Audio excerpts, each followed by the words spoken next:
Hello दोस्तों, स्वागत है आप सभी का अपने यूट्यूब चैनल एजुकेशन योरसेल्फ पर। आज हम लोग केंद्रीय पात्रता परीक्षा 2014 का जो क्वेश्चन पेपर था वो सॉल्व कराएंगे। तो आइए देखते हैं का पेपर कैसा था। ये है आपका 2014 का आपका सीटेट का पेपर और पहला क्वेश्चन।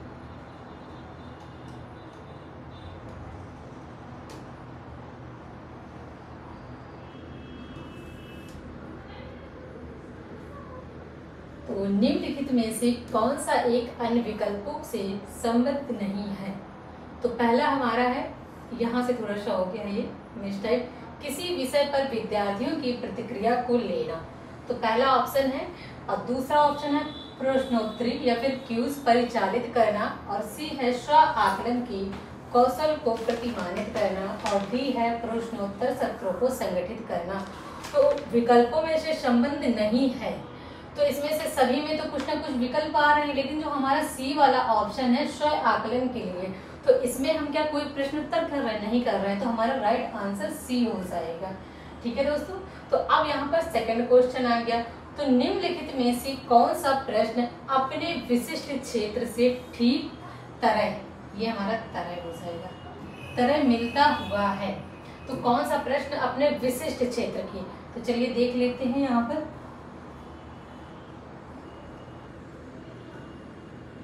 ऑप्शन आपके दिखने चाहिए सारे ठीक से। तो पहला हो जाएगा, पिछली रात दूरदर्शन पर दिखाई गए क्रिकेट मैच में निर्णायक क्षण कौन सा था। तो ये क्या सृजनशील है, या फिर बी है जड़ी बूटियों के प्रयोग द्वारा चिकन पकाने हैं जो कोई नई पाक विधि लिखी। तो क्या ये अनुप्रयोग है, ये आपका अनुप्रयोग है। सी हो जाएगा, यहाँ पर निर्धारित कीजिएगा कि दिए गए मापकों में से कौन सा मापक आपको उत्तम परिणामों को पाने के लिए सर्वाधिक प्रवृत्त कर सकता है।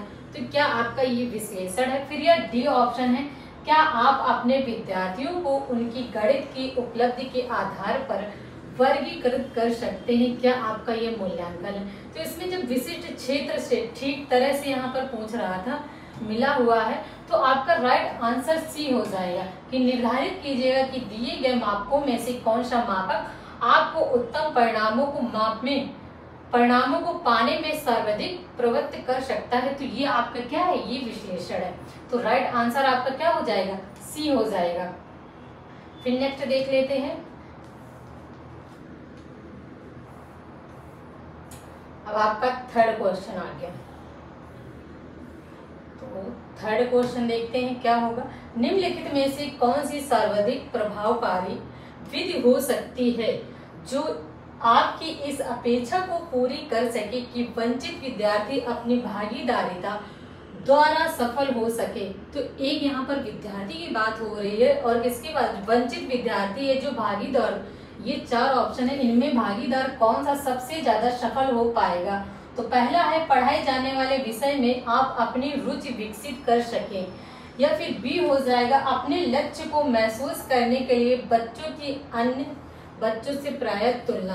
तो अब जब तुलना आपको मैंने बताया है कि कभी भी एग्जाम में आ जाए तो कैसा होगा, यहाँ पे तुलना जो है निगेटिव वर्ड हो जाएगा। ठीक है, तो ऐसे आंसर आपको नहीं देने हैं। फिर सी है, इस बात पर बल देना कि आपकी उनसे उच्च अपेक्षाएं हैं। तो एक टीचर को उनसे उच्च अपेक्षाएं होती नहीं, क्योंकि बच्चे का जैसा माइंड होता है वैसा ही वो अपना प्रेजेंटेशन करेगा। और डी है आपका, क्या आप उनकी सफलता हेतु उनकी क्षमता में विश्वास को अभिव्यक्त करें। तो जो हमारा राइट आंसर है वो क्या हो जाएगा, डी हो जाएगा, आप उनकी सफलता हेतु उनकी क्षमता में विश्वास को अभिव्यक्त करें।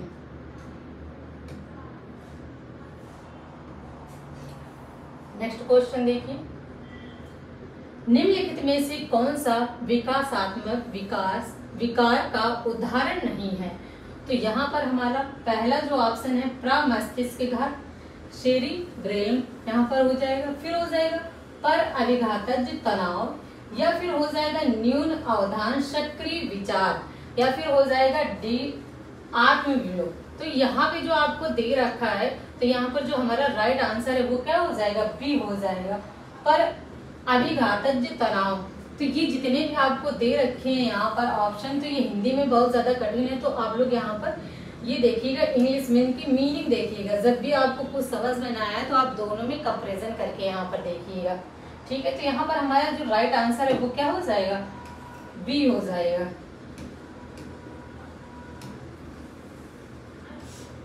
फिर आ जाएगा हमारा फिफ्थ, बहुशिक्षण शास्त्रीय तकनीक वर्गीकृत अधिगम सामग्री बहु आकलन तकनीकों तथा परिवर्तनीय जटिलता एवं सामग्री का स्वरूप निम्नलिखित में से किससे संबंध है। तो पहला है उपचारात्मक शिक्षण, फिर बी हो जाएगा विभेदित अनुदेशन और सी हो जाएगा पारस्परिक शिक्षण, या फिर डी बताइए सार्वभौमिक अधिगम प्रारूप। तो आपका राइट आंसर यहाँ पर बी हो जाएगा विभेदित अनुदेशन। तो यहाँ पर जब सारे वर्गीकृत की बात कर रहे हैं, अधिगम की, बहु आकलन की बात हो रही है, जब बहुत सारी तकनीक है तो क्या हो रहे हैं, विभेदित हो रहे हैं। तो राइट आंसर हमारा बी हो जाएगा। फिर देखिए 6 आपका आ गया क्वेश्चन, निम्नलिखित में से प्रतिभाशाली अधिगमकर्ताओं के लिए क्या समुचित है। तो प्रतिभाशाली अधिगमकर्ताओं के लिए समुचित क्या है वो पूछ रहा है। पहला ऑप्शन है वे सदैव अन्यों का नेतृत्व करते हैं और कक्षा में अतिरिक्त उत्तरदायित्व ग्रहण करते हैं। तो अन्य का नेतृत्व कैसे करेंगे, वो तो किसी ग्रुप का नेतृत्व होता है, ठीक है। बी है अपनी उच्च स्त्री संवेदनता के कारण वे भी निम्न श्रेणी पा सकते हैं।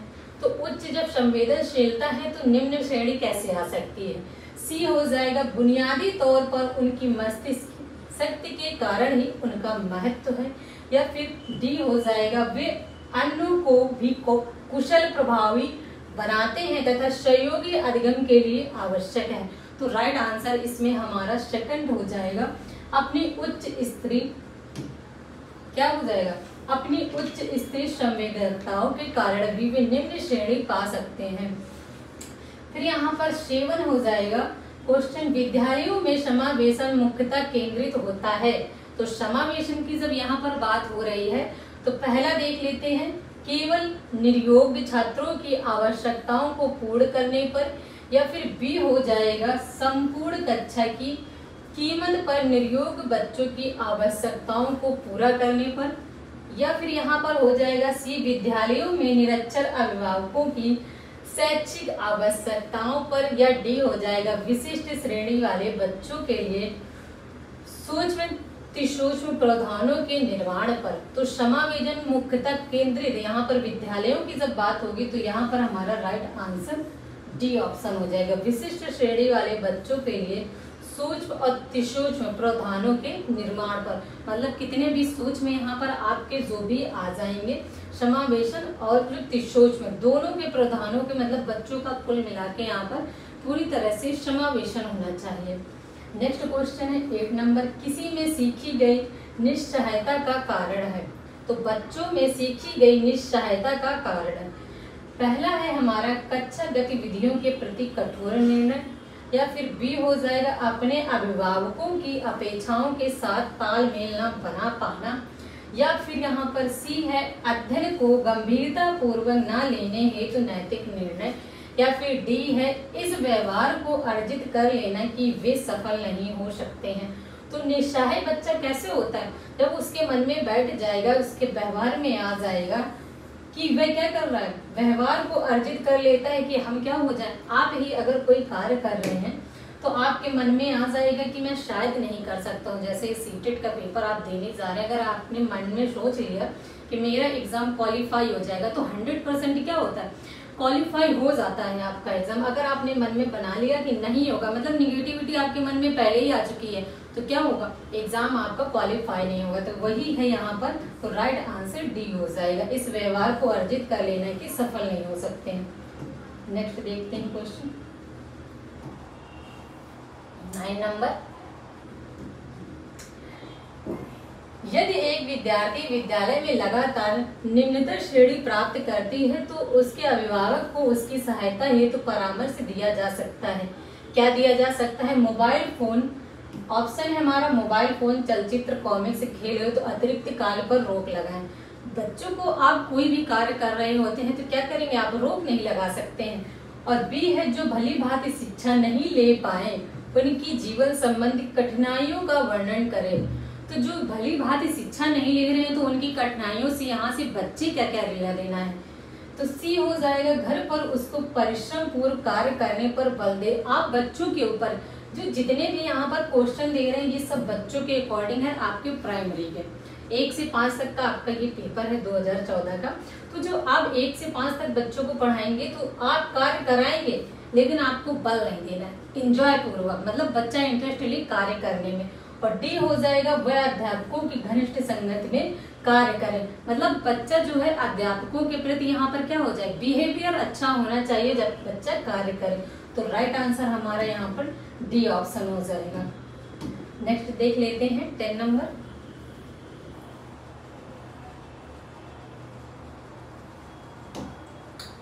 तो निम्नलिखित में से समस्या समाधान को क्या बाधित नहीं कर सकता है, ठीक है। तो क्या नहीं बाधित करेगा, ऑप्शन है मानसिक प्रारूपता, बी है मोर्चाबंदी, और सी है निर्धारण, और डी है अंतर्दृष्टि। तो इनसाइट, तो हमारा राइट आंसर यहाँ पर क्या हो जाएगा, डी हो जाएगा अंतर्दृष्टि। फिर नेक्स्ट आ गया आपका क्वेश्चन, बहुत अच्छा क्वेश्चन है। एक शिक्षिका पाठ को पूर्ण पाठित पाठ से जोड़ते हुए बच्चों को सारांश लिखना सिखा रही है। तो सारांश लिखना सिखा रही है, वह क्या कह रही है, ठीक है। पहला ऑप्शन है वह बच्चों को संपूर्ण पाठ्य पुस्तक को पूर्ण रूप से न पढ़ने की आवश्यकता का संकेत दे रही है। सेकंड है हमारा वह आकलन की दृष्टिकोण से पाठ्य वस्तु के महत्व को पुनः बलित कर रही है, ठीक है। सी हो जाएगा वह विद्यार्थियों को सामर्थ्य अनुकूलन स्मरण करने को प्रेरित कर रही है, और डी यहाँ पर हमारा हो जाएगा, यहाँ पर वह बच्चों की पाठ समझने की स्वशैली विकसित करने में सहायता कर रही है। तो जब पहले कोई पाठ पढ़ा रहे हैं और बाद में जब कोई पाठ पढ़ा रहे हैं तो क्या करते हैं हम लोग, इसमें बच्चों के समझने की जो शैली होती है उसको विकसित करने का कार्य हो रहा होता है। तो राइट आंसर हमारा यहाँ पर डी हो जाएगा, वह अपने बच्चों की पाठ समझने की स्वशैली विकसित करने में सहायता कर रही है। नेक्स्ट क्वेश्चन है एक बच्चा अपनी मातृभाषा सीख रहा है, वह दूसरा बच्चा यही भाषा द्वितीय भाषा के रूप में सीख रहा है। दोनों निम्नलिखित में से कौन सी सामान्य प्रकार की त्रुटि कर सकते हैं। तो पहला है अपना सरलीकरण, बी हो जाएगा विकासात्मक, और सी है अत्यधिक संशुद्धता, और डी है अधिकाधिक सामान्यीकरण। तो जब यहाँ पर किसकी बात हो रही, एक बच्चे की मातृभाषा सीख रहा है, मतलब सीख रहा है, तो जब सीख रहा है दूसरा बच्चा भी सीख रहा है, तो इसमें जब भी कोई त्रुटि होगी तो किसमें होगी, विकास हो रहा है बच्चे के अंदर। तो राइट आंसर हमारा बी हो जाएगा। फिर नेक्स्ट देख लेते हैं क्वेश्चन।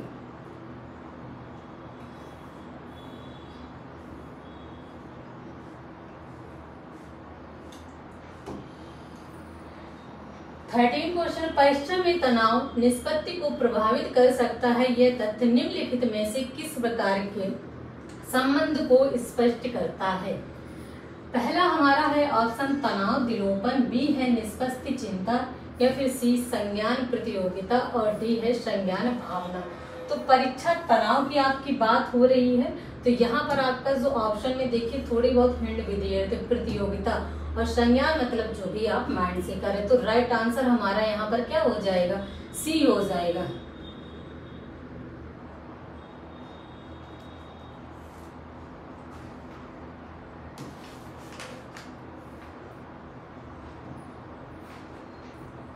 नेक्स्ट देख लेते हैं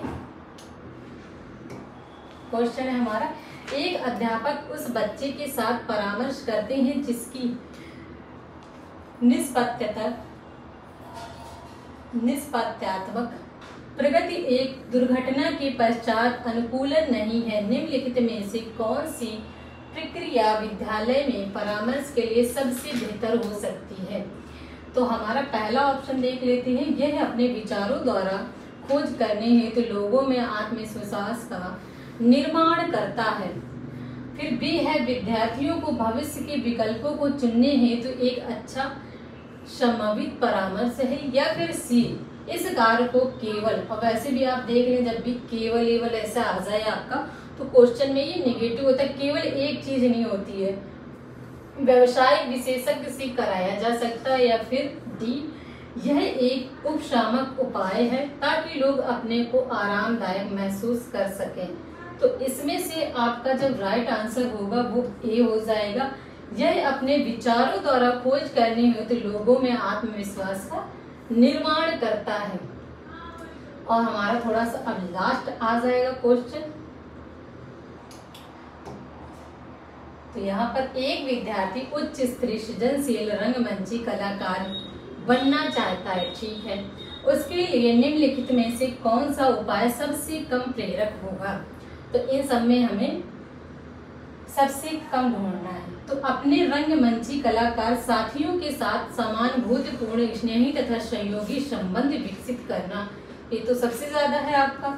बी हो जाएगा उन रंगमंची कौशलों को अधिक समय देना, जीना नहीं देना, जिनसे वह प्रफुल्लित होता है। सी है संसार के श्रेष्ठ रंगमंची कलाकारों के निष्पत्ति से संबंध साहित्य पढ़ने के लिए तथा उससे सीखने के प्रयास के लिए करना। और डी है राज्य स्तरीय प्रतियोगिताओं को जीतने का प्रयास करना ताकि छात्रवृत्ति यहाँ पर पाई जा सके। तो यहाँ पर जब कम प्रेरक की बात कर रहा है, मतलब थोड़ा सा आपका यहाँ पर जो आंसर होगा वो भी निगेटिव होगा। क्वेश्चनों में आपको ये जरूर ध्यान देना। तो इसका राइट आंसर यहाँ पर डी हो जाएगा। राज्य स्तरीय प्रतियोगिता को जीतने का प्रयास करना ताकि छात्रवृत्ति पाई जा सके। तो छात्रवृत्ति के लिए कोई भी बच्चा पढ़ाई नहीं करता है। तो आपको क्वेश्चन में हमेशा ये देखना है कि क्या ये निगेटिव है, क्या ये पॉजिटिव है। जब क्वेश्चन पॉजिटिव पूछ रहा है तो आंसर भी आपको पॉजिटिव देना है। अगर जो क्वेश्चन निगेटिव पूछ रहा है तो आंसर भी क्या करना है आपको, निगेटिव ही यहाँ पर ऑप्शन में यहाँ पर ढूंढना है आपको। तो दोस्तों अभी तक के आपको 15 क्वेश्चन सॉल्व कराएं। जब नेक्स्ट वीडियो आएगी तो आपको 16 to 30, मतलब ये 2014 का आपका प्राइमरी का पेपर है, तो पूरा आपको धीरे से सॉल्व करा दिया जाएगा। इसके आगे जितने भी आपके एग्जाम हैं, मतलब 20 अगस्त को एग्जाम है, तब तक आपका क्या होगा, पूरे के पूरे जितने एग्जाम अभी तक हुए साइकोलॉजी के जितने भी हुए वो सारे सॉल्व करा दिए जाएंगे। तो आप लोग वीडियो देखते रहें और इसमें से जो भी आपको डाउट रह जाता है या किसी क्वेश्चन में आपको कोई प्रॉब्लम हो रही तो आप इसमें कमेंट भी कर दिया करें वीडियो में, और भी बताएं कि कौन सा आपको पेपर यहाँ पर सॉल्व कराया जाए, किस ईयर का साइकोलॉजी या फिर अदर्स भी सब्जेक्ट का। तो जैसे भी आपके माइंड में कोई क्वेश्चन है तो तुरंत आप लोग कमेंट किया करें। तो फिर वीडियो अच्छी लगी तो दोस्तों ज़्यादा से ज़्यादा आप लोग शेयर भी करें और लाइक करें, फॉलो करें। Thank you.